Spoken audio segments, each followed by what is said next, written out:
एक मिनट अभी।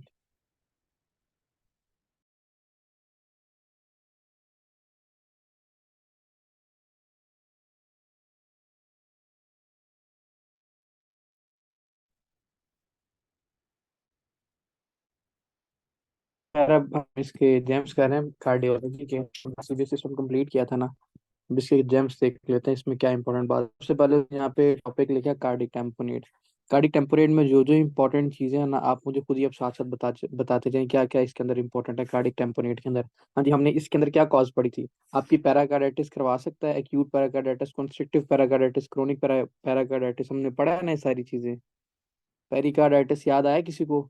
हमने वहाँ कॉलेज में सारी चीजें पढ़ी थी कि आपकी पेरिकार्डाइटिस करवा देता है कार्डिक टेम्परेट। वो कैसे करवा देता है, मैंने आपको बताया था कि उसकी इन्फ्लेमेशन करवा रहा है। हार्ट को सही तरह कॉन्ट्रैक्ट नहीं करने देगा पेरिकार्डियम। जब कॉन्ट्रैक्ट नहीं करने देगा, फ्लूइड ओवरलोड हो जाएगा, कार्डिक टेम्परेट वाली कंडीशन आ जाएगी। तो यहाँ पे उसने पहले तीन कॉजेज लिखी हैं इसमें। पेरिकार्डाइटिस करवा सकता है आपका। आयोटिक डाइसेक्शन कैसे करवाता है, मैंने आपको वो भी वहां पे बताया था। फ्लूइड जब ओवरलोड ओवरलोड पड़ा था। इसका बच्चों मैंने आपको एमसीक्यूज भी शेयर किया था, याद है आपको? एक पेशेंट है, उसके अंदर अर्ली डायस्टोलिक मरमर है, साथ उसके अंदर मफर्ड हार्ट साउंड है, याद आया? प्लस इसके अंदर हाइपरटेंशन मेंशन की थी उसने। ये आयोटिक डायसेक्शन का जो क्वेश्चन था, ये सारी बात उसने वही लिखी हुई है यहाँ पे। क्या क्या कार्डिक टेम्पोनेट की कॉजेज उसने बता दी यहाँ पे। अक्यूट पेरिकार्डाइटिस बता दिया, आयोटिक डायसेक्शन बता दिया, और ट्रॉमा मैंने आपको कहा था डायरेक्ट अगर ट्रॉमा हो गया, any kind of trauma, road traffic accident हो सकता है, या अगर शार्प चीज लग गई या कोई नाइफ वगैरह लग गई, उसकी वजह से भी क्या होता है आपका, आपके वाल्व से इतना बंद नहीं होंगे, हार्ट की लेयर डैमेज हो जाएगी, उसकी वजह से भी आपकी कार्डिक टेम्पोनेट हो जाएगी। हमने बैकस्ट्राइएट पढ़ा था, वो याद है आपको? Hypotension, muffled heart sound, raised JVP, ये तीनों बातें याद हैं? इसके अंदर ये इंपॉर्टेंट दूसरी बात थी।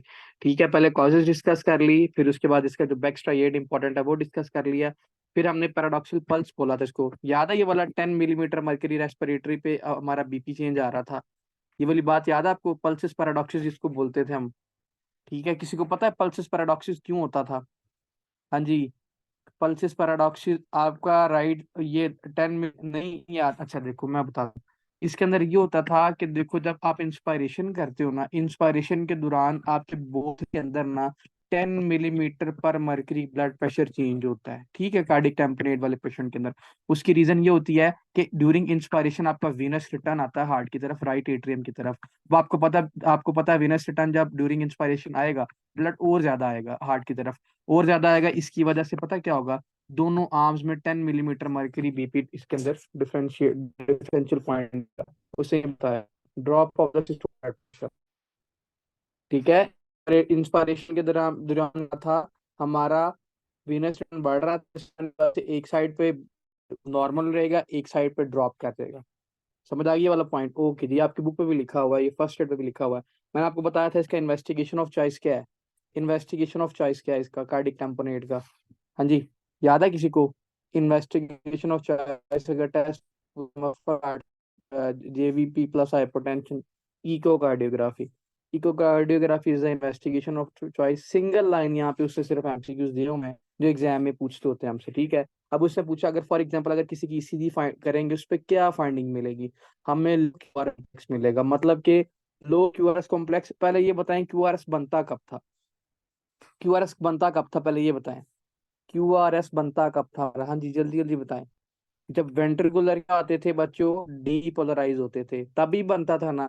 पेशेंट के अंदर कार्डिक टेम्पोनेट है, अब कार्डिक टेम्पोनेट वाले पेशेंट के अंदर की डिपोलराइजेशन सही नहीं होगी, हार्ट की कॉन्ट्रैक्टिलिटी, क्यूआरएस कॉम्प्लेक्स का मैच नहीं करेगा, उसके सही नहीं बनेगा। लो वोल्टेज कॉम्प्लेक्स देखेंगे इसके अंदर, लो एम्पलीट्यूड देखेंगे इसके अंदर कार्डिक टेम्पोनेट वाले पेशेंट के अंदर। हाँ जी, जल्दी जल्दी बताएं, उसके यहाँ पे वो बात लिखी हुई है।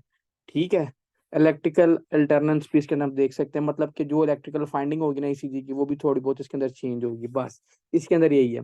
पेरिकार्डियोसेंटेसिस करते थे, किस लेवल पे करते थे, मैंने आपको ये भी बताया था, ये भी एक एमसीक्यूज आता है, किसी को पता है? हाँ जी शराज, सेकंड, हाँ जी हाँ जी, इंटरकॉस्टल स्पेस विच लेवल? हाँ, सेकंड इंटरकॉस्टल आपकी क्या करते थे, पेरिकार्डियोसेंटेसिस करते थे। और आईवी फ्लूइड क्यों देते थे, कि बॉडी में क्या जा रहा है बच्चों, हाइपोवोलेमिक शॉक ना हो, इसीलिए क्या करेंगे इसके अंदर हम साथ साथ आईवी फ्लूइड भी देंगे। हमने ये भी बात वहां पे पढ़ी थी। इसका हमने ट्रीटमेंट पढ़ा, याद है आपको? हाँ जी, इसका एक और ट्रीटमेंट। हाँ जी हाँ जी हाँ जी, एक और ट्रीटमेंट पड़ा था। हाँ जी जैन, फातिमा, वेरी गुड अफसर। कार्डियल विंडो करते हैं इसके अंदर। अगर किसी से फर्क ना पड़े तो क्या करते हैं, पेरिकार्डियल विंडो। अब अफसर ये भी बताओ, पेरिकार्डियल विंडो क्या होती थी? जिस सैक का इश्यू होता था, हम उसको सैक को काट देते थे, बाकी उसको नॉर्मल हार्ट को अपनी जगह प्लेस कर देते थे, पेशेंट की कंडीशन ठीक हो जाती थी। सैक को, जिस सैक के अंदर लोड हो रहा है blood, सैक को काट के सॉरी फ्लूइड बाहर निकाल लिया और बाकी से वैसे ही लगा दिया, पेरिकार्डियल। तो मैंने आपको वहां पे कंप्लीट डिटेल में ये वाला पॉइंट बताया था। ठीक, अब उससे क्या, रिकैप द बैकट्राइएट्स। बैकट्राइएट्स क्या होता था? डिक्रीज बीपी कर रहा था, आपको पता है हाइपोटेंशन हो रहा है इसके अंदर। डिस्टेंट हार्ट साउंड होता है, जिसको हम दूसरा नाम क्या देते थे, मफल्ड हार्ट साउंड देते थे। 3D की निमोनिक उसने यहाँ पे बता दी, ये देखें।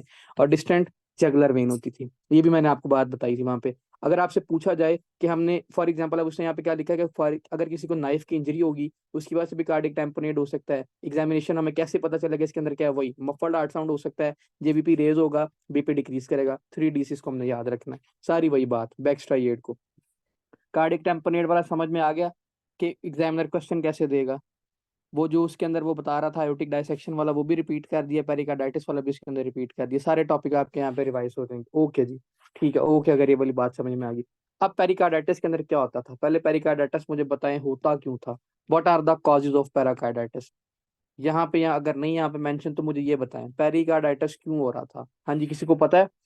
कॉक्सैकी वायरस करवा रहा था, ड्रग्स करवा रहे थे, आपको यूरीमिया करवा रहा था, याद आया? हाँ जी, स्टेप्टोकोकस बैक्टीरिया करवा रहा था। वो सारी बातें यहाँ पे लिखेंगे, क्या करवा रहा है, एसएलई करवा रहा था, वेरी गुड।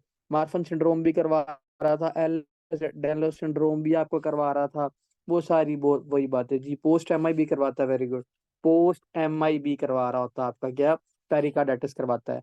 अगर तो वो वीक की हिस्ट्री के साथ आए, डेज की हिस्ट्री के साथ आए, तो इसका मतलब पेशेंट के अंदर क्या आ रहा है, पेरिकार्डाइटिस आ रहा है। अगर वो 2 से 3 वीक की हिस्ट्री के साथ या मंथ की हिस्ट्री के साथ आ रहा है, तो फिर क्या आ रहा है इसके अंदर, ड्रेसलर सिंड्रोम हो रहा है।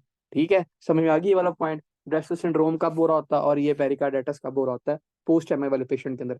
अब फॉर एग्जांपल एक पेशेंट आया है, उसके अंदर पेरिकार्डाइटिस है, उसकी फाइंडिंग क्या होगी? आप तो ये खुद मुझे बताया ना। फॉर एग्जांपल एक पेशेंट आया पेरिकार्डाइटिस का, उसकी पेन कब ज्यादा होगी? सुपाइन पोजीशन पे पेन ज्यादा होगी उसकी, लीनिंग फॉरवर्ड पे उसकी पेन कम होगी। क्यों होगी? मैंने आपको ये भी बताया था कि वेनस रिटर्न बढ़ जाता भाई, एंडो पेरी मायो में डिफरेंट क्या है, क्या ले, ये इनके नाम है यार। एंडो सबसे, देखो, एंडो होती है सबसे इनर लेयर, ठीक है, अंदर वाली। मायो होती है दरमियान वाली, पैरी होती है बाहर वाली। ठीक है, समझ में आ गई? अच्छा, वेनट जी, वेनस रिटर्न ज्यादा करता है, सुपाइन पे जाके वर्स होता है, सारी वही प्लोरेटिक पेन होगी increase during the aspiration. Aspiration पे क्यों इसकी पेन ज्यादा होगी? हाँ जी, हाँ जी, जल्दी बताएं। ये मैंने आपको पॉइंट बताया था, एस्पायरेशन पे पेन क्यों होगी ज्यादा? एस्पायरेशन पे पेन ज्यादा क्यों होगी? वेनस रिटर्न इंक्रीज कर रहा है, वेरी गुड तहसीन। वेनस रिटर्न इंक्रीज कर रहा है बच्चों, हार्ट पे ज्यादा लोड पड़ रहा है, इसीलिए उसकी पेन ज्यादा होगी ड्यूरिंग इंस्पायरेशन। लीनिंग फॉरवर्ड पे क्या होगा, वेनस रिटर्न कम हो जाएगा। जब वेनस रिटर्न कम होगा तो पेन भी डिक्रीज कर देगी इस पेशेंट के अंदर। ठीक है, ऑस्कल्टेशन पे क्या मिलेगा हमें, फ्रिक्शन रब मिलेगा। ईसीजी पे मैंने आपको बताया था saddle shape ST elevation and PR depression. इसके अंदर एसटी एलिवेशन किस टाइप की देखेंगे, डिफ्यूज देखेंगे कि लोकलाइज देखेंगे, ये भी बताया था। वेरी गुड तहसीन, डिफ्यूज एसटी एलिवेशन देखेंगे। ठीक है, उसके एमआई वाले पेशेंट के अंदर हम कौन सी देखते थे? एमआई वाले पेशेंट के अंदर कौन सी देखते थे? हाँ जी, हाँ जी, एमआई वाले पेशेंट के अंदर लोकलाइज देखते थे। ठीक है, बस यही इसके अंदर डिफरेंशियल पॉइंट था। कॉजेज बता दी उसने, वायरल इन्फेक्शन की बात करेगा, कोक्साकी बी वायरस। पोस्ट एमआई वही आपने बता दिया, ड्रेसलर सिंड्रोम भी करवा सकता है। यूरीमिया मैंने बता दिया, वो भी आपकी इन्फ्लामेशन करवाएगा पेरिकार्डियम की, और पेरिकार्डाइटिस करवा देगा, वेस्ट प्रोडक्ट। फ्लैपेबल टिप्स उसने बताया, look out for the history of the recent MI और recent upper respiratory tract infection. ठीक है, क्यों? क्योंकि आपके जो कोक्साकी वायरस वगैरह, स्ट्रेप्टोकोकस, ये बैक्टीरिया वगैरह है, ये क्या करवाते हैं, आपके अपर रेस्पिरेटरी ट्रैक इन्फेक्शन करवाते हैं। इसीलिए हमने क्या करना है, पहले रिसेंट हिस्ट्री लेनी है। कोई एमआई तो नहीं था आपको, पहले कोई रेस्पिरेटरी ट्रैक इन्फेक्शन तो नहीं हुआ, इसीलिए कंप्लीट हिस्ट्री लेके फिर इसका सिनेरियो बनाना है। ट्रीटमेंट क्या करेंगे इसके अंदर? Non steroidal anti inflammatory drug देंगे, जो क्या करेंगे इसके अंदर बच्चों, इन्फ्लामेशन को कम करेंगे। ठीक है, कॉक उसके जो आपको कॉक्स है उसको ब्लॉक कर देंगे। और क्या करेंगे, कोलचिसिन देंगे। अब इसके अंदर कोलचिसिन क्यों देंगे, किसी को पता है? हाँ जी, एंटीबायोटिक तो देंगे देंगे। हाँ, अंडरलाइन कॉज, बिल्कुल बिल्कुल। यहाँ पे कोलचिसिन क्यों देंगे बच्चों? कोलचिसिन पता क्या करता है, आपके न्यूट्रोफिल को ब्लॉक कर देती है। तो जब आपके न्यूट्रोफिल ब्लॉक आपको पता है कि फर्स्ट लाइन कौन जाता है आपके डिफेंस मैकेनिज्म, न्यूट्रोफिल नहीं जाते, तो न्यूट्रोफिल जाएंगे नहीं, वहां पे इन्फ्लामेशन होगी नहीं। इसीलिए क्या करेंगे, अगर एनसेड से फर्क ना पड़ा तो कोलचिसिन, कोलचिसिन से फर्क ना पड़ा तो कोर्टिकोस्टेरॉइड। कोलचिसिन हमने कहीं और भी पढ़ी थी, वैसे ओवरऑल हमने नहीं पढ़ी थी, किसी और टॉपिक में भी देते हैं हम एक डिजीज में देते हैं कोलचिसिन, गाउट गाउट के अंदर देते हैं, लिख लें, गाउट में देते होते हैं, ठीक है। कोलचिसिन क्यों देने हैं, कोर्टिकोस्टेरॉइड क्यों देने हैं, ये किसको ब्लॉक, ये अरेकनॉइड को ब्लॉक कर देगी, ठीक है। जब उसको ब्लॉक कर देगी तो कॉक्स लॉक्स ही नहीं बनेगा, जब कॉक्स लॉक्स नहीं बनेगा तो इन्फ्लामेशन ही आगे नहीं होगी, ठीक है। इसीलिए क्या देना है, कोर्टिकोस्टेरॉइड देते हैं। यो टिपिकल पेशेंट लीनिंग फॉरवर्ड, ये देखो उसने बोला है कि इसके अंदर जो टिपिकल वो है पेशेंट की, जो वो कंप्लेन होगी कि जब वो आगे की तरफ झुकता है उसकी पेन क्या कर जाती है, क्या आवाज नहीं आ रही सही, आवाज ठीक नहीं आ रही, अच्छा आ रही है, देखें।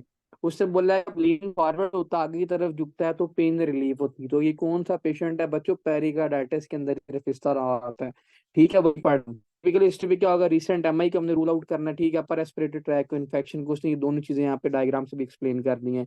ECG wide wide spread section देखेंगे, the key word is wide spread. उसने क्या बोला, जो मेन इंपॉर्टेंट बात है वो वाइड स्प्रेड, मीन है इसके अंदर डिफ्यूज है। हाँ जी। अब जितने पेरिकार्डाइटिस में स्टूडेंट्स थे वो समझ में आ रही है, अब आ रही है आवाज ठीक, आवाज ठीक आ रही है।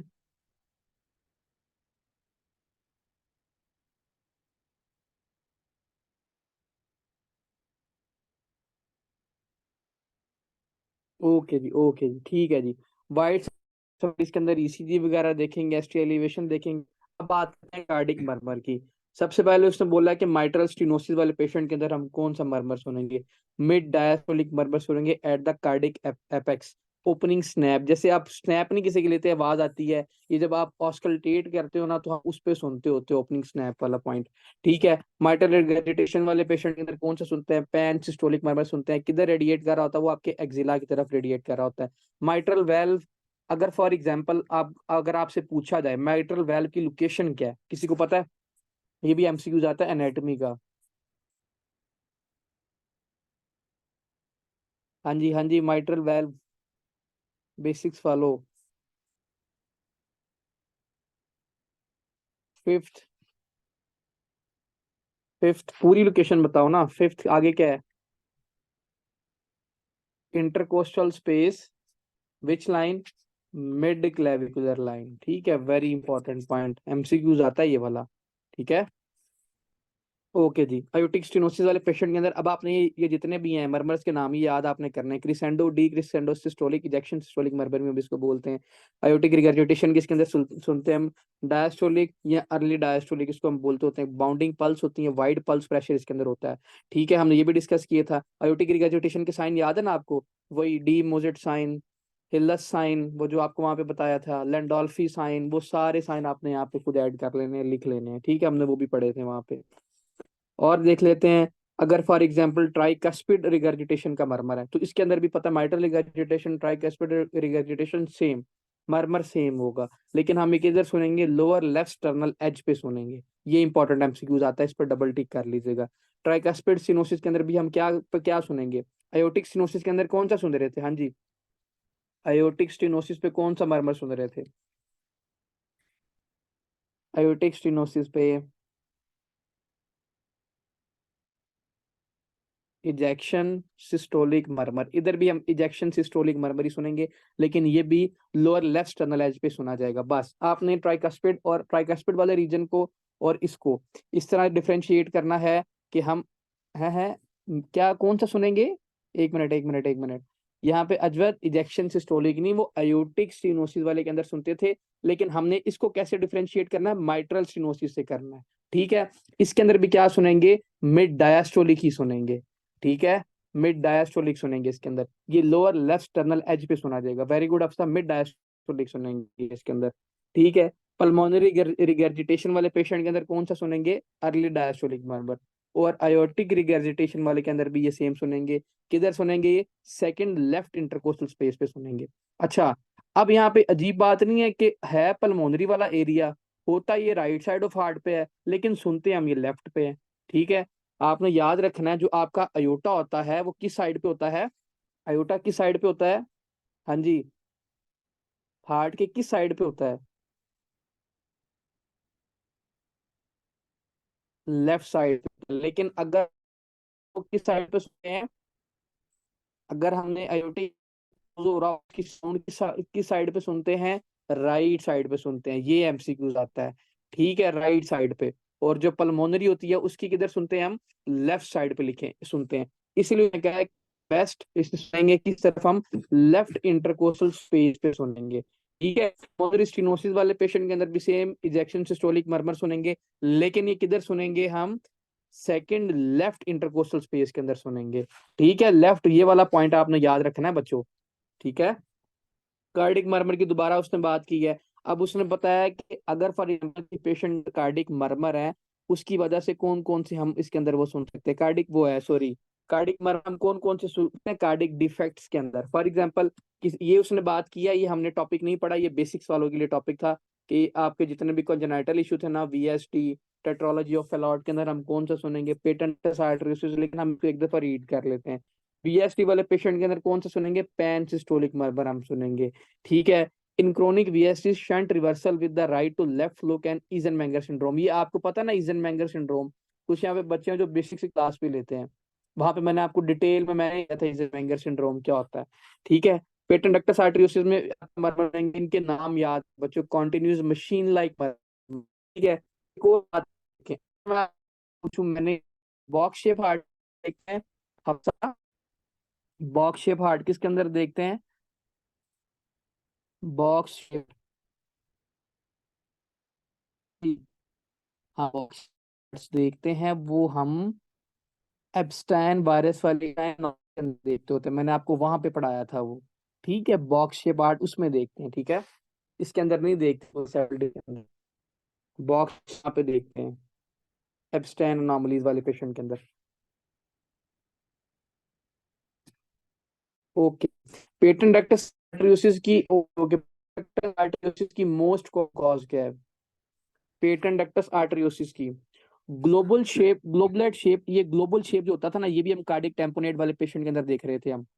ठीक है, उसके अंदर देख रहे थे ग्लोबल शेप वाले, वो फ्लूइड ओवरलोड हो रहा था इसके लिए। वेरी गुड अजगर, रूबेला वायरस के अंदर इसकी जो है वो मोस्ट कॉज है। ठीक है, रूबेला वायरस। ठीक है? और अगर वैसे पूछा जाए ओवरऑल पेशेंट के अंदर कॉमन है पेटेंट डक्टस आर्टरियोसिस,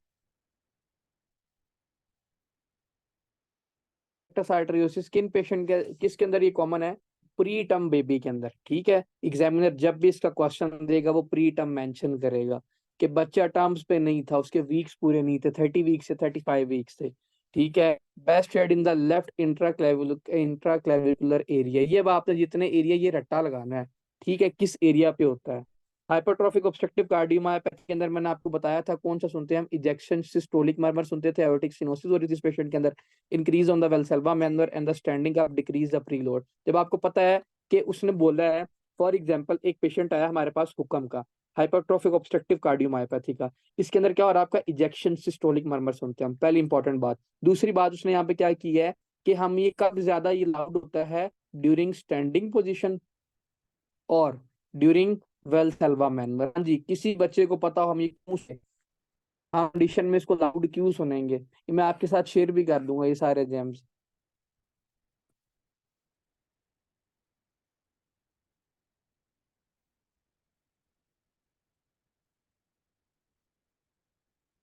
नहीं पता, मैं बता दूं, हाँ जी हाँ, मैं बता देता हूँ।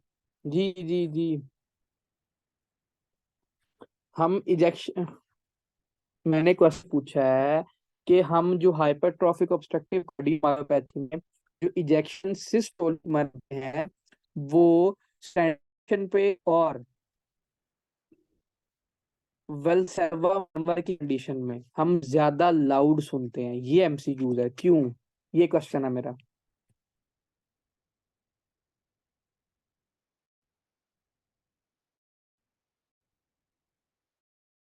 नहीं मैं बता देता हूँ यार, देखो मेरी बात सुनो, जब आप खड़े होते हो ना, जो ब्लड होता है gravity, blood against the gravity move कर रहा होता है, आपके against the gravity, वहां पे भी आपने बताया।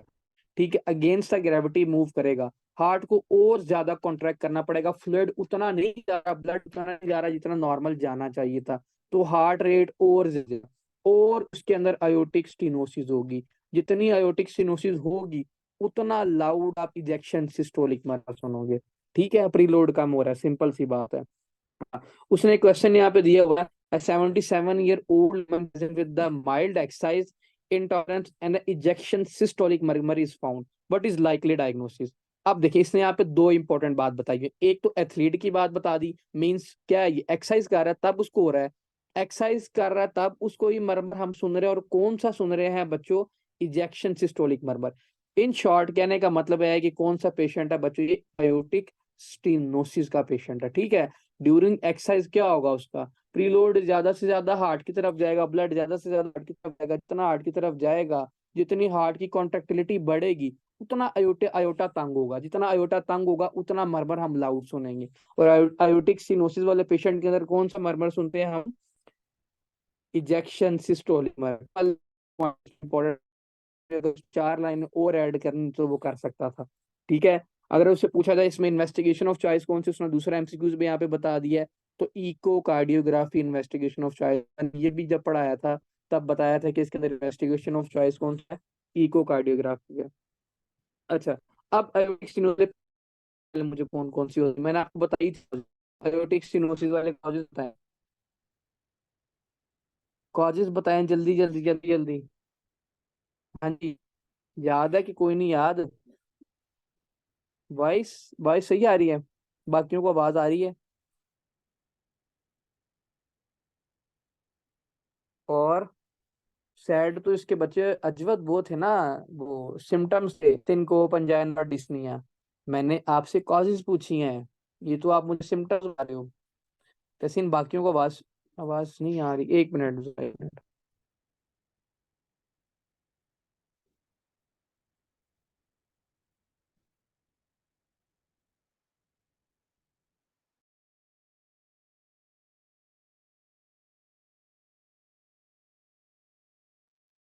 अब आ रही है आवाज?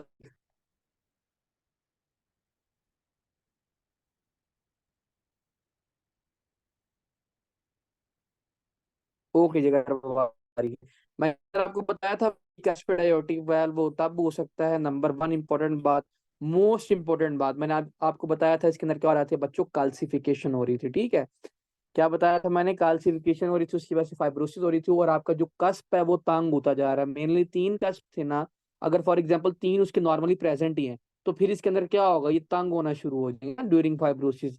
अगर बात करें कॉन्जेनिटल क्या इशू आ रहा है, तो आपने बताना एक कस्प ही एब्सेंट है इसका। ठीक है, एक हिस्सा ही एब्सेंट है, नॉर्मल इस तरह तीन होते हैं, इसके अंदर अगर एक एब्सेंट होगा तो गुजर तंग है। ठीक है, तो दो कस्प वाले पेशेंट के अंदर भी हो सकता है, और दूसरा इसके अंदर और क्या हो सकता है, काल्सीफिन की वजह से फाइब्रोसिस भी हो रही थी, ऑटोइम्यून डिजीज की वजह से भी हो सकता है। नेगेटिव का most common cause in elderly patient, remember the using the mnemonics ASD, angina syncope dyspnea, वही हमने इसको सैड के नाम से याद किया था, उसने ASD के नाम से यहाँ पे लिखा हुआ है। अयोटिक स्टेनोसिस उसने वही यहाँ पे बात बताई हुई है। ASD has a particularly, ASD यहाँ पे क्या है, एट्रियल सेप्टल डिफेक्ट नहीं है बच्चों। जी जी, वो मैंने आपको बताया था, माइक्रो एंजियोपैथिक हेमोलिटिक एनीमिया होता था, कॉन्सेंट्रिक हाइपरट्रॉफी इसके अंदर होती थी, वो सारी बातें मैं आपने खुद ही ऐड करते जानी इसके अंदर। ठीक है, इसके अंदर बताया कि इसके अंदर अंजाइना सिनकोप डिस्निया और आता है इस पेशेंट के अंदर, particularly good flow since it's represent birth, वही उसने बात यहाँ पे बताई है। एग्जाम्पल उसको अंजाइना 5 साल सिनकोप, तो 3 साल डिस्निया, तो दो इंपॉर्टेंट नहीं है, हमारे एग्जाम में नहीं पूछते होते। पल्मोनरी रिगर्जिटेशन का क्वेश्चन उसने यहाँ दिया हुआ है, a 40-year-old man with a cardiac surgery when he was a child had diastolic murmur। ठीक है, पहली बात उसने क्या मेंशन कर दी इसके अंदर, diastolic murmur at the left upper sternal border, but is likely diagnosis, means इसके उसने दिया है एक तो लेफ्ट अपर स्टर्नल, अगर तो लोअर का ना लेफ्ट लोअर स्टर्नल बॉर्डर, तो इसके अंदर आपका क्या आना था बच्चों, हाँ जी, अगर अपर आता तो भाई आपके फिर ट्राइकस्पिड वाल्व की बात हो रही होती। ठीक है, इसने यहाँ पे लोअर की बात की है, तो इसका मतलब ये है कि पल्मोनरी वेल्व की बात हो रही है। डायस्टोलिक मरमर सुन रहे हैं इसके अंदर हम, ठीक है। अब आपको पता है अर्ली डायस्टोलिक किसके अंदर सुनते हैं हम? दो तो डिजीज जिसके अंदर हम सुनते होते हैं, एक एओर्टिक रिगर्जिटेशन के अंदर सुन रहे होते हैं, दूसरा पल्मोनरी रिगर्जिटेशन के अंदर सुन रहे होते हैं। तो सिंपल उसने यहाँ पे वो मरमर मेंशन कर क्वेश्चन पूछ लिया, तो इसका आंसर होगा पल्मोनरी रिगर्जिटेशन होगा इस पेशेंट के अंदर, ठीक है। माइट्रल रिगर्जिटेशन में से क्या उसने पूछा? Woman present with the orthopnoea wide spread by, ये बाय बेजलर क्रेपिटेशन, ये मैंने आपके साथ क्वेश्चन शेयर भी किया था। And the pan systolic murmur, what is most likely diagnosis? Mitral regurgitation. अब आपको पता है ऑर्थोपनिया इसके अंदर क्यों हो रहा है? किसी को पता है? ये मैंने आपको बात बताई थी, ऑर्थोपनिया क्यों हो रहा है इसके अंदर? हाँ जी, हाँ जी, ऑर्थोपनिया क्यों हो रहा है? बताते हो?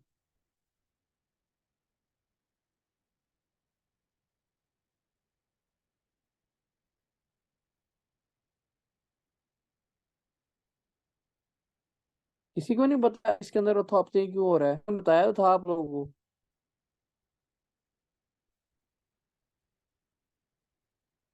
सांस के मसले की वजह से लंग्स में फ्लूइड जा रहा है? नहीं, सांस के मसले की वजह से नहीं जा रहा है बच्चों, आपके हार्ट के मसले की वजह से जा रहा है। माइट्रल रिगर्जिटेशन जब बढ़ जाएगा पल्मोनरी वेन के अंदर, पल्मोनरी वेन से किधर जाएगा? लंग्स के अंदर जाएगा, ठीक है। इसके अंदर क्या हो रहा है? डिस्निया ऑर्थोपनिया हो रहा है। During supine position orthopnoea, during sleeping position आपका पारोक्सिस्मल नोचर्नल डिस्निया। याद आया कि नहीं आया? हाँ, सांस में मसला आ रहा है, लेकिन सांस के मसले में नहीं जा रहा, के मसले की वजह से जा रहा है, ठीक है। माइट्रल स्टेनोसिस का पेशेंट उसने यहाँ पे बता दिया है, सिंपल उसने एक ही लाइन लिखी है, mid diastolic murmur at the apex, बस। जितनी लंबी आपने स्टेटमेंट पढ़नी है वो आप पढ़ लीजिएगा, लेकिन अगर जहां पे भी मिड डायस्टोलिक मर्मर आ रहा है, हमने कंप्लीट डिटेल से डिस्कस किए थे, मिड है तो है पेशेंट के अंदर, ठीक है। तो हमने क्या आंसर देना? माइट्रल स्टेनोसिस इसका आंसर था, इसीलिए मिड डायस्टोलिक मर्मर हम इस तरह सुनते हैं। एक और क्वेश्चन उसने दे दिया है, सिंपल उसने यहाँ पे बताया, a man present with the shortness of breath on the mild exertion since he returned from the South Africa, ठीक है। an echocardio reveal a narrowing of the total area of the mitral valve, मतलब mitral valve का area, mitral valve का area तंग हो गया। Important बात इसके अंदर वो बात क्या कर रहा है? बेसिकली ये पेशेंट है माइट्रल स्टोसिस का, माइट्रल स्टोसिस की वजह से इसके अंदर क्या हो रहा है? ए फिब्रिलेशन हो रही है, ठीक है। ए फिब के बाद क्या बनता था? इसके अंदर थ्रोम्बस बनता था। थ्रोम्बस आगे किसके अंदर टूटता था? एम्बोलाई के अंदर टूटता था। एम्बोलाई के बाद वो किधर जाता था? आपके ब्रेन में जाता था, और ब्रेन में क्या करवा रहा था? स्ट्रोक करवा रहा था ना। इसने बस वही यहाँ पे बात लिखी हुई है कि एक पेशेंट है, वो काफी देर से बैठा हुआ था, return from the south Africa, मतलब कि उसकी बैठने की हिस्ट्री है, उस थ्रोम्बस बना, टूटा, और वो आगे ब्लड में गया, तो क्या बन जाएगा? आपका स्ट्रोक बन जाएगा। An echocardio reveal a narrowing of the total area of the mitral valve, but long term complication of this condition, वो मैंने आपको सारी बता दी कि कैसे इसके अंदर स्ट्रोक हो रहा है, वही बात उसने आप, ठीक है।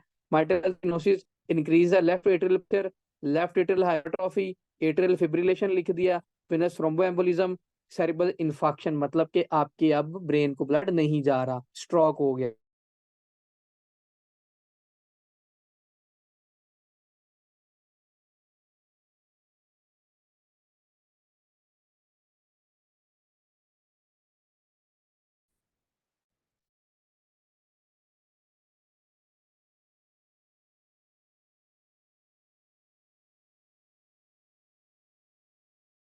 स्ट्रोक वाला पॉइंट समझ में आ गया?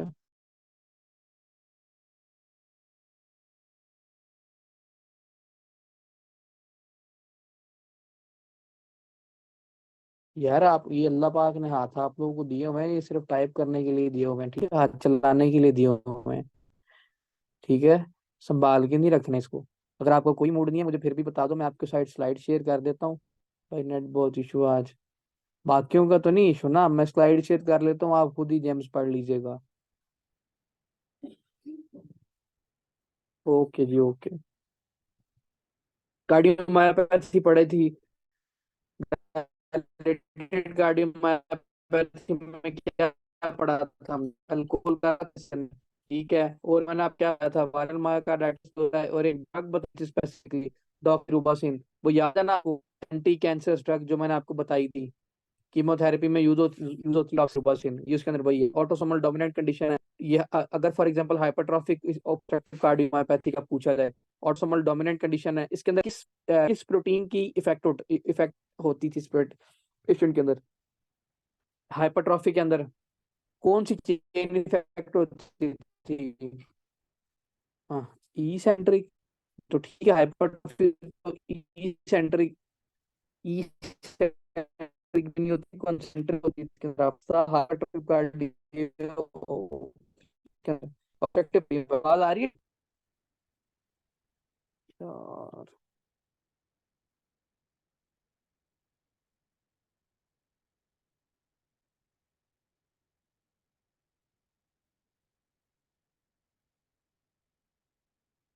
अब आ रही है आवाज?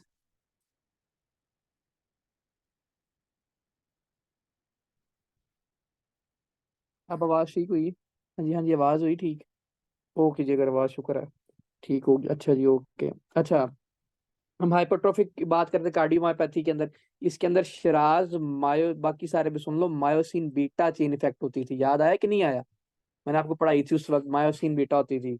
ठीक है, ऑटोसोमल डोमिनेंट कंडीशन है इसके अंदर।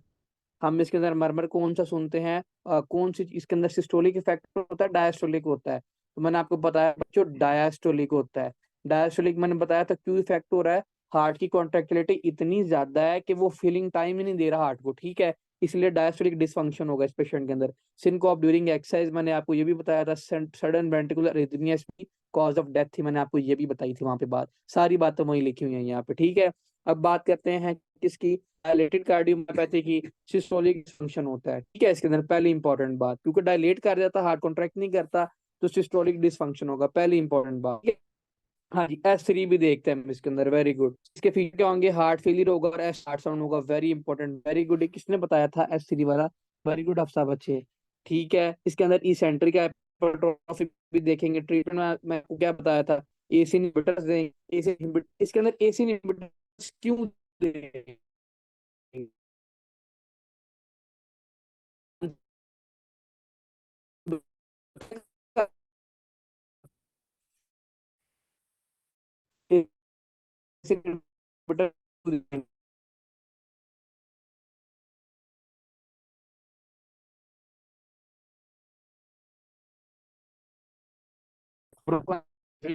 हार्ट भी बोलते हैं, सुबह ना बोलते हैं। इस इनवर्टर इनवर्टर गुड ऐसे कर रहा है, ठीक है। इसी बेटा क्या यार वो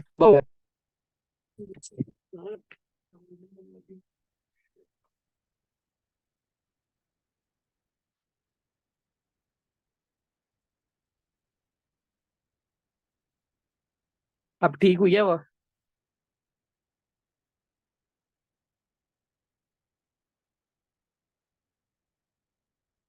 अच्छा जी, ओके। तो एसी इनहिबिटर इसलिए देते हैं इस पेशेंट के अंदर क्योंकि ये वैसोडाइलेशन करती है। बीटा ब्लॉकर इसलिए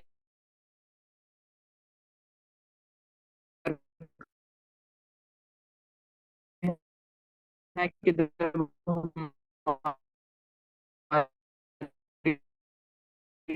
decompensated अंदर चला इतना ज्यादा के लिए डायरेक्ट देंगे जब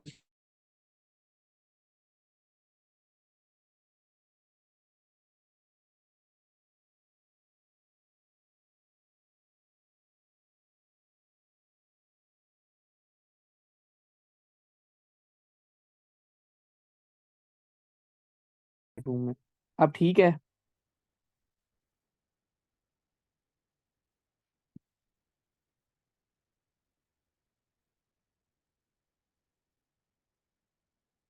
अब ठीक हुई है?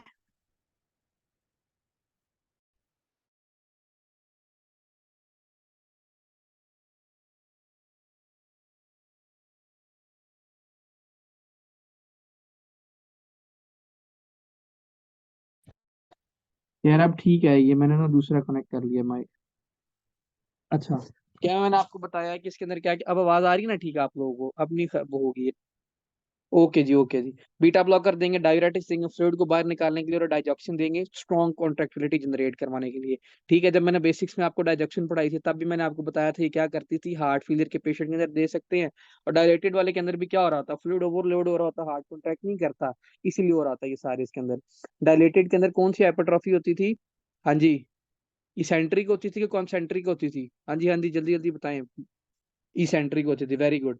ये सारा बता दिया आपको। बीटा ब्लॉकर देंगे इसके अंदर हम, सेम ट्रीटमेंट देंगे इसके अंदर भी, हाइपरट्रॉफिक ऑब्स्ट्रक्टिव कार्डियोमायोपैथी में हार्ट ज्यादा कॉन्ट्रैक्ट कर रहा है तो इसलिए क्या देंगे, बीटा ब्लॉकर देंगे। और इरिदमिया को ट्रीट करने के लिए हम कार्डियोवर्जन डिवाइस भी लगा देंगे इसके अंदर। वो मैंने आपको बताया था ना, डिफिब्रिलेटर भी देते हैं, कार्डियोवर्जन भी करते हैं, वो जो हमने लास्ट टॉपिक में सारी बातें पढ़ी थी ईसीजी वाले के अंदर। ठीक है, रिस्ट्रिक्टिव के अंदर क्या कॉजेज होती हैं, आपकी माइलोडोसिस, सार्कोडोसिस, आपकी ये फाइब्रोसिस करवा रही होती है एट द एंड, ये भी डायस्टोलिक डिसफंक्शन होता है इसके अंदर। राइट साइडेड सिम्टम्स में क्या आएगा, अडीमा आएगा, असाइटिस आएगी। क्यों? क्योंकि आपका फ्लूइड बैक जाना शुरू कर देगा। ठीक है, बैक जाएगा किस तरफ, आपका राइट वेंट्रिकल से राइट एट्रियम, राइट एट्रियम से किधर गया, आपके इसके अंदर लीवर के अंदर गया, लीवर के अंदर जाकर क्या करा देगा, साइटिस करवा देगा, और आपकी पेरिफेरल एडीमा भी करवा देगा। सारी वही बातें हमने ये डिस्कस की हुई हैं पहले। ठीक है, और आपने, हफ्सा ने शायद मेरे से पूछा था ना ग्रुप में कि सर इसका हम क्या ट्रीटमेंट देते हैं डायस्टोलिक का, हफ्सा याद है ना आपको? ठीक है, हम क्या देंगे, फ्लूइड ओवरलोड हो रहा है, बैक जा रहा है, अडीमा करवा रहा है, उसके लिए हम डायरेटिक्स दे देंगे। ये एमसीक्यूज। अगर इससे भी ना ठीक हो तो फिर क्या करेंगे हम? मैंने आपको तो वहां पे बताया था, याद है? ट्रांसप्लांट कर देंगे। मैंने आपको ये बताया था ना कि इसके अंदर क्या करेंगे, ट्रांसप्लांट कर देंगे। ठीक है, कार्डियोमायोपैथी के अंदर हमने क्या, अब देखें कार्डियो, अब बात करते हैं किसकी, कार्डियोमायोपैथी की।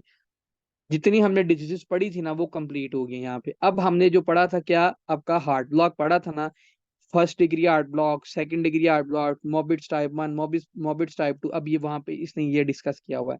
देखें, फर्स्ट डिग्री हार्ट ब्लॉक में क्या हो रहा था, जल्दी जल्दी बताते हैं, कल ही पढ़ा अभी। पीआर इंटरवल प्रोलॉन्ग होगा, 200 मिली सेकेंड से ज्यादा होगा, ये वाली बात मैंने आपको वहां पे बताई थी, कोई ट्रीटमेंट की जरूरत नहीं है। ठीक है, अब मैंने आपके यहाँ पे कॉजेज भी बताई थी, जो कौन सी आपकी ये फर्स्ट डिग्री हार्ट ब्लॉक करवा रही थी, कौन सी कॉजेज थी जो मैंने आपको बताई थी। अगर आप कोई ड्रग एक्सेस यूज कर रहे हो, कौन सी, हाँ जी, बीटा ब्लॉकर बताई थी मैंने आपको, कैल्शियम चैनल ब्लॉकर बताई थी, याद आया? इसके अंदर वो भी ऐड कर लीजिएगा। ठीक है, सेकंड डिग्री डिग्री के अंदर क्या बताया उसने, PR interval long progressively until the beat is missed, R interval is variable. ठीक है, उसने बोला कि पीआर इंटरवल ए प्रोलॉन्ग होता जाएगा और एकदम क्या आएगा आपका क्यूआरएस कॉम्प्लेक्स, जो ये बीट है ये मिस कर जाएगी। ये देखें, इसके अंदर बीट मिस की हुई है। समझ आ गई? ये सारी बातें हमने कल यार कंप्लीट डिस्कस की हुई थी जी। क्यूआरएस खत्म हो जाएगा, मोबिट्स टाइप 2 के अंदर क्या होगा, पीआर इंटरवल प्रोलॉन्ग होता जाएगा, लेकिन क्या होगा, रेगुलर होगा। ठीक है, कांस्टेंट रहेगा पीआर इंटरवल, उसके अंदर कांस्टेंट नहीं था। ये वाला पॉइंट याद है ना आपको? ये देखें, ये देखें, ये ज्यादा ऊपर चला गया, ये वाला पॉइंट पीआर इंटरवल जो इसका। ठीक है, और एक टाइम आएगा इसकी बीट ही मिस हो रही है आगे जाके। एब्सेंट क्यूआरएस कॉम्प्लेक्स, पीआर 3 में ये देखिए ऊपर जा रही है, पीआर 2 में, और ये एक इक्वल है, और इसमें ये देखो ऊपर चली गई है। This is known as Mobitz type 2 heart block. इसका एक और नाम पढ़ा था हमने, याद है? अच्छा, अभी उसको छोड़ो, वेन बैक पढ़ा था और एक दूसरा पढ़ा था। अच्छा, मोबिट्स टाइप 2 के अंदर क्या, मैंने आपको बताया कि इसके अंदर रेगुलर है, वो टाइप 1 था, ड्रॉप बीट करेगी इसके अंदर एकदम ही, क्यूआरएस कॉम्प्लेक्स इसमें क्या होगा, एब्सेंट हो जाएगा, होगा, लेकिन इसके अंदर क्या, पीआर इंटरवल सेम। ये देखें, पीआर इंटरवल सेम है इस पेशेंट के अंदर। Symptomatic bradycardia, treat with the atropine. अगर एट्रोपिन से भी फर्क नहीं पड़ता तो इसके अंदर क्या ट्रीटमेंट देंगे, याद है? हाँ जी, हाँ जी, ऊपर से नहीं देखना।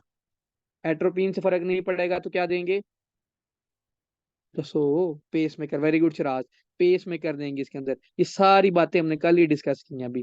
ठीक है, एवी कंडक्शन ब्लॉक उसने बोला Mobitz type 1 versus Mobitz type 2, मैं उसने यहाँ पे बताया है। A good memory to differentiate Mobitz type 1, उसने वही यहाँ पे वही बातें लिखी हैं यार। द हस्बैंड, उसने बस वो निमोनिक्स बना दिए, husband represent the QRS complex and the wife represent the P wave. In type 1, the husband come home later and the later every day, hence longer PR interval before he does not। यार ये पढ़ लेना, उसने बस एक छोटी सी कहानी लिखी है इंटरेस्टिंग करने के लिए। थर्ड डिग्री हार्ट ब्लॉक में क्या होगा, एट्रियल वेंट्रिकुलर की जो बीट है वो पता ही नहीं चल रही होगी कौन सी है। एक दफा पीछे करना भाई, स्लाइड कर पढ़ने मैं आपको दे दूंगा ये स्लाइड बच्चों, ये जेम्स मैं आपको दे दूंगा, मैंने रख के क्या करना है अपने पास। ये बोले लो, पढ़ लो, पढ़ लो, अच्छे से पढ़ लो, सबको सुनाओ पढ़ के।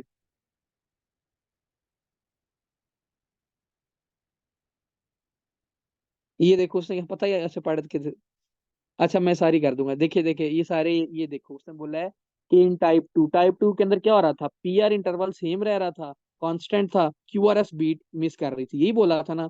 उसने यहाँ पे लिखा है in type two the husband come home on time every day until suddenly he decided not to come home anymore without any warning sign।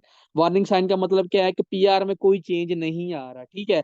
This is the reason of the type two is more dangerous, कोई warning sign नहीं पता चलता, इसलिए type two ज्यादा dangerous है। Type one dangerous ज्यादा क्यों नहीं है, क्योंकि इसके अंदर जो पीआर है वो चेंज होता रहता है, ठीक है, इसीलिए डेंजरस नहीं, हमें फौरन जल्दी पता चल जाता है, इसका गुड प्रोग्नोसिस है इसकी। In type one the husband come home later and later every day, hence longer PR interval, मतलब अब उसकी वाइफ को गुस्सा आना शुरू हो गया, before it does not come home completely, drop QRS complex. बस यही लिखा हुआ उसने यहाँ पे। अच्छा, थर्ड डिग्री हार्ट ब्लॉक के अंदर अब क्या हो रहा होता है, atria and the ventricular contract independently, मतलब ना हमें इसकी बीट्स की समझ ही नहीं आ रही, ना पी का पता चल रहा है ना क्यूआरएस का पता चल रहा है। कॉजेज मैंने आपको वहां पे लिखवाई थी, मायोकार्डियल इन्फार्क्शन करवा सकता है, लाइम डिजीज। लाइम डिजीज के अंदर पैथोजन कौन सा होता है, किसी को पता है? लाइम डिजीज के अंदर पैथोजन,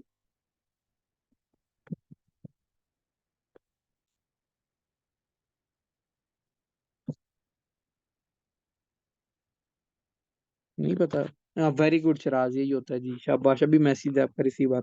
बोरिला, पूरा नाम क्या है इसका, लिख लें, बोरिला बर्गडॉर्फेरी, BURG DORFERI। हम ये पढ़ेंगे उसके अंदर, किसके अंदर, इन्फेक्शियस डिजीज के अंदर पढ़ेंगे, ठीक है। बोरिला बर्गडॉर्फेरी, ट्रीटमेंट क्या है मैंने आपको बताया था, इसके अंदर एट्रोपिन देंगे, और इससे भी फर्क ना पड़ा तो बच्चों पेस में कर देंगे, सारी कल बातें हमने डिस्कस की हुई हैं, ठीक है। उसने बोला all symptomatic bradycardia despite rhythm start with atropine, शुरू आपने एट्रोपिन से करना, ब्रेडिकार्डिया की उसने बात की है। एट्रोपिन एनी एडवर्स फीचर, उसने बोला कि अगर कोई इसका साइड इफेक्ट आ रहा है, किसका, आपको एट्रोपिन का। अब एट्रोपिन क्या करती थी, हार्ट की कॉन्ट्रैक्टिलिटी को जरा कम करती थी। एट्रोपिन क्या करेंगे, इंट्रावेनसली देंगे, गुड रिस्पॉन्स आ रहा है, अगर नहीं आ रहा तो क्यों नहीं आ रहा है, कंसिडर द रिपीटिंग एट्रोपिन और अदर ड्रग्स और ट्रांसक्यूटेनियस पेसिंग। अगर उसने कहा है कि अगर फर्क ना पड़े इस चीज से, तो आपने क्या करना है, कोई वो ड्रग ट्राई करनी है, अगर उससे भी ना फर्क पड़े तो क्या करना है, आपके पेस मेकर लगा देना, बस उसने ये बात यहाँ पे की हुई है। एडवर्स फीचर इसके क्या हो सकते हैं, उसने बोला है कि इसके क्या क्या एडवर्स इफेक्ट हो सकते हैं, शॉक में जा सकता है पेशेंट को, हो सकता है मायोकार्डियल इन्फार्क्शन हो सकता है, हार्ट फेलियर, क्यों, क्योंकि हार्ट की कॉन्ट्रैक्टिलिटी के साथ कम कर रही थी उसको, किसको, एट्रोपिन हार्ट की कॉन्ट्रैक्टिलिटी को कम कर रही होती है, ठीक है। Risk of the asystole example include the Mobitz type 2, यार इसको ये पढ़ लेना है, ऐसा कोई इंपॉर्टेंट नहीं, उससे याद करवाने के लिए लिखे हुए हैं, पेज ना पढ़ी यहाँ से। AV conduction block memory aid के अंदर क्या होता है, in any event that the patient has symptomatic bradycardia, atropine is your first initial management, ये इंपॉर्टेंट पॉइंट है बस, ऊपर वाले में से भी ये इंपॉर्टेंट पॉइंट है, समझ आ गई हम क्यों देंगे एट्रोपिन।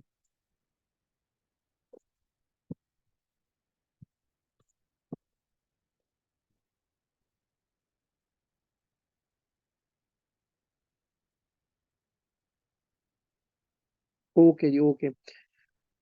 तो temporary pacing home become the most, उसने बोला है कि अगर फॉर एग्जांपल इससे भी फर्क ना पड़ा तो नेक्स्ट स्टेप क्या होगा हमारे पास, पेस में करी होगा, ठीक है। Do not respond the atropine or have Mobitz type 2 or complete half block with the Widen QRS complex। अगर मतलब for example Widen QRS complex हो रहा है, Mobitz type 2 है, उसको हार्ट ब्लॉक है, एट्रोपिन से फर्क नहीं पड़ रहा तो पेस मेकर लगा दो बस। एवी कंडक्शन ब्लॉक मेमोरी है, definitive management in the non urgent. First degree AV block के अंदर कोई ट्रीटमेंट नहीं, सेकंड डिग्री के उससे Mobitz टाइप 1 है तो no further treatment, Mobitz type 2 है इसके अंदर हम पेस मेकर लगाएंगे। क्यों Mobitz टाइप 1 के अंदर उसने ट्रीटमेंट नहीं लिखा, क्योंकि ये हमें शुरू में ही पता चल जाती है, स्टार्टिंग पे ही पता चल जाती है, ठीक है, क्योंकि इसके अंदर पीआर प्रोलॉन्ग होता रहता है, हम उसी टाइम पेशेंट को ईसीजी करके उसको ट्रीट कर देते हैं, एट्रोपिन वगैरह देना शुरू कर देते हैं, या उसकी जो ट्रीट अंडरलाइन कॉज करेंगे, फाइब्रोसिस हो रही है, बीटा ब्लॉकर तो नहीं यूज कर रहा, जो कॉज मैंने आपको कल लिखवाई है। थर्ड डिग्री के अंदर क्या करेंगे, पेस मेकर लगा देंगे। एंटी, बच्चों ये पढ़ाने हैं कि रहने दूं, एंटी रिदमिक मैंने आपको पढ़ाए हैं, बेसिक्स वालों को बड़े अच्छे से डिटेल में पढ़ाए हैं, पढ़ा दूं? जी जी जल्दी बताएं, क्लास अगली भी शुरू मैंने लेनी है 2 बजे, छोड़ दें, ओके जी, ओके जी। एंटी एंजाइनल मेडिकेशन भी रहने दूं, ये भी मैंने बेसिक्स में सर ने पढ़ाए हैं आपको, नाइट्रेट्स देते हैं, कैल्शियम चैनल ब्लॉकर देते हैं, बीटा ब्लॉकर देते हैं, याद है कि कोई नहीं याद? एमियोड्रोन भी, रोटी भी खानी है, अच्छा जी, नेक्स्ट क्लास भी जी, वो भी मैंने ही लेनी है, मैंने भी रोटी खानी है, मैं हेल्प बनानी भी है। एमियोड्रोन मैंने ही आपको पढ़ाई थी, कैसे, एमियोड्रोन क्या करती है, हाइपरथोराइडिज्म करती है, हाइपोथोराइडिज्म करती है, लेफ्ट ईपीएफ, बाकी सारे भी बताएं मेरे, ये बाकी है ना, बाद में कि आपने पढ़ाया नहीं है। हमजा मैंने आपको पढ़ाया था ना ये सारी चीजें। हमजा, अजवत, तहसीन, फातिमा, आप भी होती हैं उस क्लास में। हाँ जी। वो है कि चले गए ने। हमजा है, फातिमा है, अजवत है, तहसीन ने लेफ्ट किया है। ओके जी। सर एमियोडोन रिपीट, अच्छा एमियोडोन मैच में रिपीट कर दे तो अच्छी बात है ना, आपने मुझे बता दिया। एमियोड्रोन आपका पता है क्या करती है, देखो। एमियोड्रोन बेसिकली, सारे सुन लो यार, जल्दी जल्दी मैं एमियोड्रोन करवा देता हूँ आपको। आपकी ना बच्चों class 1C anti arrhythmic drug है, पहली इंपॉर्टेंट बात। दूसरा, ये पता है ये काम क्या करती है अजवत, ये करती है कि ये आपके पोटाशियम चैनल को ब्लॉक कर देती है। जब आपको पता है, ये देखो ऐसे डीपोलराइजेशन हो रही है, ऐसे थोड़ी सी रिपोलराइजेशन होती है, फिर ऐसे प्लाटू फेज आता है, फिर आपकी हाइपर रिपोलराइजेशन होती है।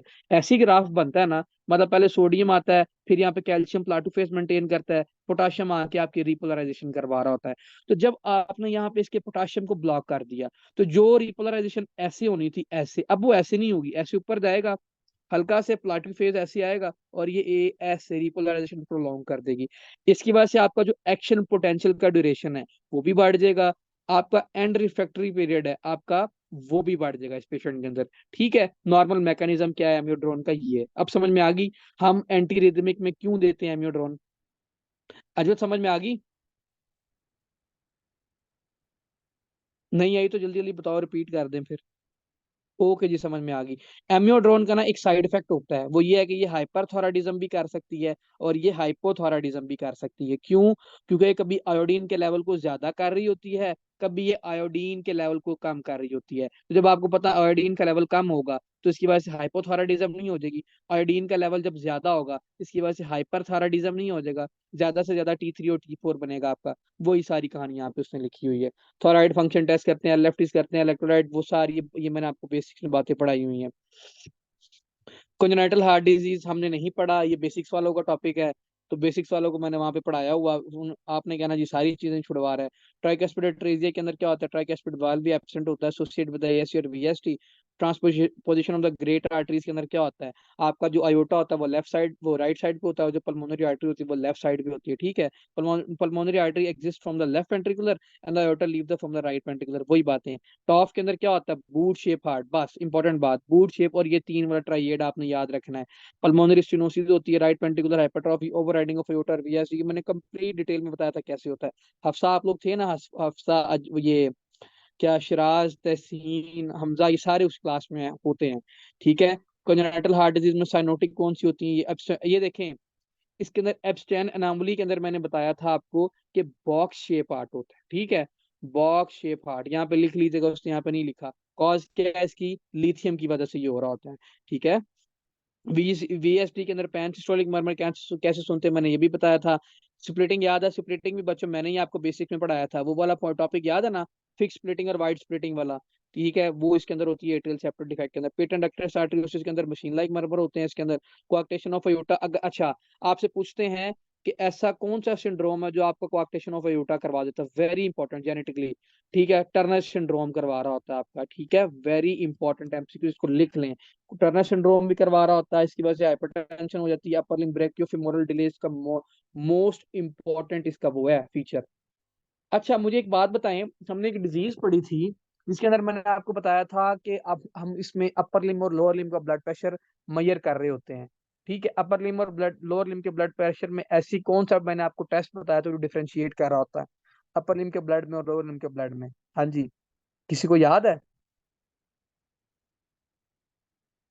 नहीं याद होना, कितने याद होना, पेरिफेरल आर्टेरियल डिजीज वाले टॉपिक के अंदर मैंने आपको पढ़ाया था। नहीं याद? एंकल ब्रेकियल इंडेक्स याद आया? वहां पे मैंने आपको ये बात बताई थी। हूं किसी ਨੂੰ याद भी नहीं होना, उन्होंने कहना सुनी पहली दफा ऐसे। चलो शुक्र है, शराद आपको कैसे याद, आप तो छुट्टी पे थे, आप तो दिन आए नहीं थे।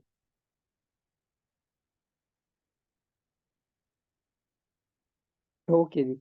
अच्छा, एंकल ब्रेकियल इंडेक्स टेस्ट पता है क्या किस लिए हम यूज करते हैं? अच्छा, हाइपरटेंशन में पढ़ा था।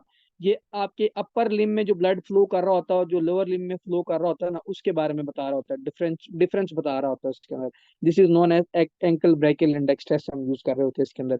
ईजनमेंगर सिंड्रोम के अंदर क्या हो सकता है आपका, अगर आपसे पूछा जाए कोआक्टेशन ऑफ अयोटा की मोस्ट कॉमन कॉम्प्लिकेशन क्या है, वेरी इंपॉर्टेंट एमसीक्यूज, तो आपने बताना है बच्चों बेरी एनोरिज्म। ठीक है, बेरी एनोरिज्म इसकी मोस्ट कॉमन कॉम्प्लिकेशन है। ठीक है, ईजनमेंगर सिंड्रोम मैंने आपको बताया था, अगर राइट से लेफ्ट की तरफ शेंट चला जाए उसको हम ईजनमेंगर बोलते हैं। हाइपरटेंशन हमने कंप्लीट डिटेल में डिस्कस की थी। एज 55 से कम है तो हम उसके अंदर एसी इनहिबिटर्स देंगे, ये एंजियोटेंसिन रिसेप्टर ब्लॉक कर देंगे। अगर इससे फर्क नहीं पड़ा तो कैल्शियम चैनल ब्लॉक कर देंगे, अगर इससे भी ना पड़ा तो थायराइड डायरेटिक्स देंगे। स्टेप 3 वाले पेशेंट के अंदर बच्चों एक दफा ये सारे आप लोग ना खुद ही देख लीजिएगा। ठीक है, ये भी एमसीक्यूज आते होते हैं हाइपरटेंशन में से। आपने प्लेबेबल्स जेम्स जरूर पढ़ने हैं, फिर ही आपके एमसीक्यू सही सॉल्व होंगे। अगर एज 55 से कम है तो क्या देना है, एसी इनहिबिटर्स या एंजियोटेंसिन रिसेप्टर ब्लॉकर। इससे फर्क ना पड़ा तो calcium channel blocker, A B for C, बस ए बी सी से याद रखें। First line always prefer the angiotensin converting enzyme inhibitors. ठीक है, समझ आ गई। अगर उससे फर्क ना पड़ा तो फिर कैल्शियम चैनल ब्लॉकर, उससे ना पड़ा तो बीटा ब्लॉकर, फिर आगे मूव करते जाएंगे। अगर उसने कहा अब ये वाला पॉइंट इंपॉर्टेंट है, हाइपरटेंशन और किसी को डायबिटिक है, इसके अंदर हम क्या देंगे, hypertension with diabetes drug of choice AC inhibitors और आप्स देंगे इस पेशेंट के अंदर। इससे फर्क नहीं पड़ेगा तो थायराइड डायरेटिक्स देंगे बस। अगर इससे नहीं तो फिर कैल्शियम चैनल ब्लॉकर हम ऐड कर देंगे। स्टेप 1 वाले, फॉर एग्जांपल एक पेशेंट आया मेरे पास, डायबिटिक था, उसको साथ हाइपरटेंशन भी थी, उसको फर्क नहीं पड़ा एसी इनहिबिटर से, तो फिर हम उसको क्या देंगे, हम उसके अंदर क्या करेंगे, थायराइड डायरेटिक्स ऐड कर देंगे। अगर उससे भी फर्क ना पड़ा तो फिर क्या देंगे बच्चों, हम कैल्शियम चैनल ब्लॉकर ऐड कर देंगे बस। इसके अंदर यही इंपॉर्टेंट है। हाइपरटेंशन से बोला है कि जो एसी इनहिबिटर्स यूज कर रहा है उसकी वजह से ड्राई कफ हो सकता है, हाइपरक्लीमिया हो सकता है। कैल्शियम क्यों हाइपरक्लीमिया हो रहा है, क्योंकि ये रेनन को ब्लॉक कर रहा है भाई, एल्डोस्टेरोन को काम नहीं करने दे रहा है, इसीलिए हाइपरक्लीमिया हो रहा है इसके अंदर। कैल्शियम चैनल ब्लॉक करके क्या हो सकता है, डीमा, डिजीनेस, कॉन्स्टिपेशन और फ्लशिंग। अगर वो स्पेसिफिकली वेरापेमिल की बात करें तो यहाँ पे एक और पॉइंट ऐड क्या करना है, ये क्या कर सकता है बच्चों, हाइपर प्रोडक्टिनीमिया कर सकता है। ठीक है, लिबिडो डिक्रीज कर रहा होता है, वो वाला पॉइंट याद है ना आपको बच्चों। हाँ जी, याद है वो वाले पॉइंट। थायराइड डायरेटिक्स का करते हैं, हाइपोक्लीमिया करते हैं, हाइपरयूरिसीमिया। मैंने आपको बताया था थायराइड डायरेटिक का क्वेश्चन कैसे आता है। हार्ट फेलियर का पेशेंट था, डायूरेटिक्स ले रहा था, उसकी वजह से अब उसके जॉइंट्स में पेन होना स्टार्ट हो गया है। ठीक है, इसका मतलब उसको क्या हो रहा है बच्चों, हाइपरयूरिसीमिया हो रहा है, उसकी वजह से क्या हो रहा है, गाउट हो रहा है। ये एमसीक्यू मैंने ग्रुप में शेयर किया था, याद है कि कोई नहीं याद। ओके जी, याद है तो ठीक है जी। प्लेबेबल सिनकोप पढ़ा था, पोस्चुरल हाइपोटेंशन, ये भी बेसिक्स का टॉपिक है। जब मैंने आपको बताया था कि ऑर्थोस्टैटिक हाइपोटेंशन भी हो जाती है इसके अंदर, उसने क्या बताया कि 64-year-old man previously diagnose with hypertension, he is having a recurrent fall. मतलब एक पेशेंट है, उसको हाइपरटेंशन है, लेकिन आप वो हाइपरटेंशन की कोई मेडिकेशन यूज कर रहे हो और वो बार बार गिर रहा है। He takes enalapril, amlodipine and indapamide, chest sound are normal, ECG is normal, what is the most likely diagnosis. जब उसने बोला एक हाइपरटेंशन और पेशेंट गिर रहा है बार बार, फॉल कर रहा है, इसका मतलब ये है जी उसका बीपी लो हो रहा है, वो ड्रग ज्यादा क्वांटिटी में यूज कर रहा है। This is known as postural hypotension.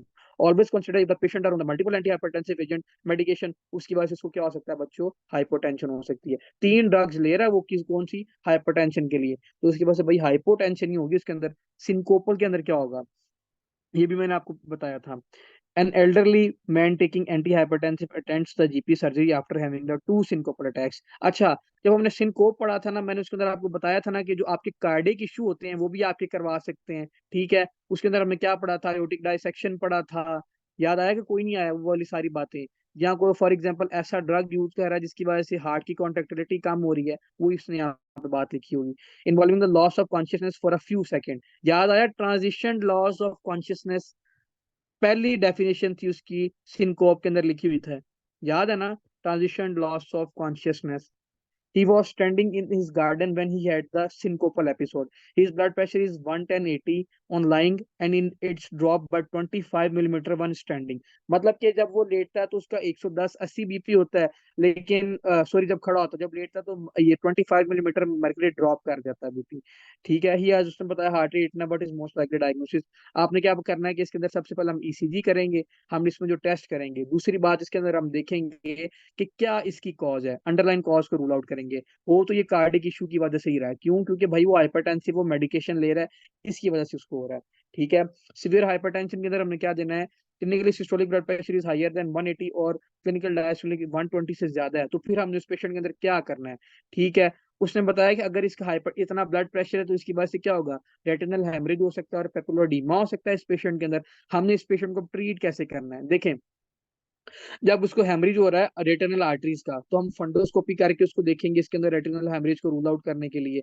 और इसके अंदर हम क्या ऐसी ड्रग देंगे, इमरजेंसी के अंदर मैंने आपको लिखवाई थी, कुछ कैल्शियम चैनल ब्लॉकर लिखवाई थी, और एक ओवरऑल मैंने लिखवाई थी आपको, लबीटालॉल लिखवाई थी मैंने आपको, याद है ना? इसके अंदर ड्रग ऑफ चॉइस होती है हाइपरटेंशन इमरजेंसी वाले पेशेंट के अंदर। If the patient has a new onset confuse chest pain, kidney injury, ये सारे आप एक दफा रूल आउट कर लीजिएगा, इसको किडनी इंजरी भी हो सकता है। ठीक है, फंडोस्कोपी करेंगे, अब उसका ऑर्गन डैमेज तो नहीं हुआ ये देखेंगे, ये सारी चीजें हमने डिस्कस की हुई हैं। ओरल कॉन्ट्रासेप्टिव पिल तो नहीं ले रहा, इसको भी रूल आउट करेंगे। ऑर्गन डैमेज है, फॉर एग्जांपल उसकी रेटिनल हेमरेज हो रहा है तो फंडोस्कोपी करेंगे। किडनी डैमेज हो रही है हाइपरटेंशन की वजह से, आपको पता है क्रोनिक किडनी डिजीज का मोस्ट कॉमन कॉज क्या है? हाइपरटेंशन और डायबिटीज है ना, तो इसलिए हम क्रिएटिनिन का देखेंगे, HbA1 टेस्ट करेंगे इसको डायबिटीज को देखने के लिए, RFT करेंगे इसका किसको, किडनी फंक्शन को देखने के लिए, ECG करेंगे कि लेफ्ट वेंट्रिकुलर हाइपरट्रॉफी तो नहीं हुआ। इन्फेक्टिव एंडोकार्डाइटिस, फ्लटर्स, बहुत पड़ा हुआ अभी पता है, ये मैं आपको शेयर कर देता हूँ, आप फिर इसको है ना रीड कर लीजिएगा, आपकी सारी दोनों चीजें हो जाएंगी कवर इसके अंदर। ठीक है, शेयर कर दूं ना आप लोगों को? मैंने फिर दूसरी क्लास में लेनी है। ओके जी, मैं आपको है ना शेयर कर दूंगा।